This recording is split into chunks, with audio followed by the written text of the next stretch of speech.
শীত কিংবা গ্রীষ্ম কিংবা বর্ষা সব ঋতুতেই কিন্তু একটু তেতো খাওয়া ভালো, শরীরের পক্ষে খুবই ভালো।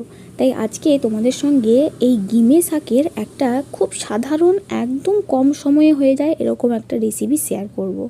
এটা 3-4 মিনিটের মধ্যেই এটা হয়ে যাবে।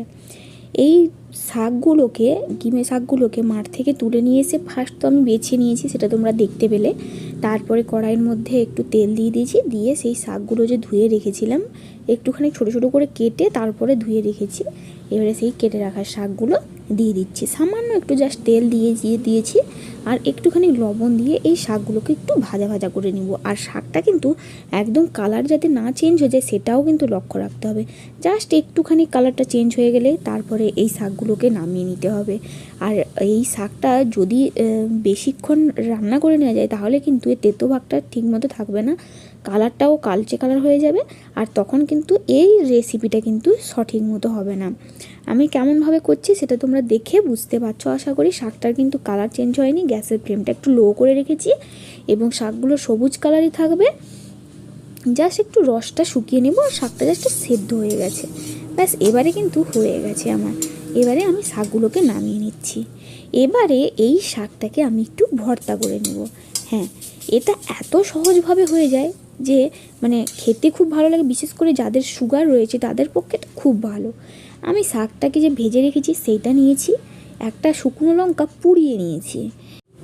তবে এইটা কিন্তু ভেজে রাখা লঙ্কা হলেও কোনো অসুবিধা নেই, তবে পোড়া লঙ্কাটা কিন্তু একটু ফ্লেভার দেয় ভালো, এটা একটা অন্যরকম একটা ফ্লেভার দেয়। কিছু কিছু ভর্তায় এই পোড়া লঙ্কাটা কিন্তু ভালোই লাগে বেশ। এবারে আর নিয়েছি লবণ, আর নিয়েছি পেঁয়াজ কুচি, আর সরিষার তেল নেব, আর সেই যে ভেজে রাখা শাকটা সেটা নিয়েছি। শাকটা সেদ্ধই বলতে পারো, নামে ভেজে রাখা কিন্তু এটা একদম জাস্ট কম তেল দিয়ে ভাপে সেদ্ধ করে নেওয়া। এবারে যেরকমভাবে ভর্তা করার জন্য যেটা শুকনো লঙ্কা এবং লবণটাকে ভালো করে পিষে নিয়ে তারপরে পেঁয়াজগুলোর সঙ্গে মিশিয়ে নিয়ে একটু তেল দিয়ে তারপরে শাকটাকে যেরকমভাবে ভর্তা করা হয় নর্মালি ভর্তা করে নিচ্ছি। রেসিপিটা কিন্তু খুবই সাধারণ, কম সময়ে বানানো যায়, সুগার রোগীর পক্ষে খুবই ভালো রেসিপি। বিশেষ করে প্রথম পাতে যারা তেতো খেতে পছন্দ করে তাদের জন্য একদম পারফেক্ট একটা রেসিপি। এত সহজে এই রেসিপি যে বানানো যায় সেটা আশা করি ভিডিওটা না শেয়ার করলে আপনারা বুঝতে পারতেন না। ভিডিওটা একবার দেখে এইভাবে জাস্ট ভর্তা করবেন, এটা কিন্তু খেতে খুব ভালো লাগে। সবাই ট্রাই করলে কিন্তু এইটা বারবার যখন তখন কিন্তু বানিয়ে খাবেন বাড়িতে। আর এই রেসিপিটা যদি ভালো লেগে থাকে তাহলে ভিডিওটাতে কমেন্ট করে জানাবেন রেসিপিটা ভালো লেগেছে, আর কেমন লাগলো সেটাও, যদি ভালো না লাগে সেটাও কমেন্ট করে জানাবে।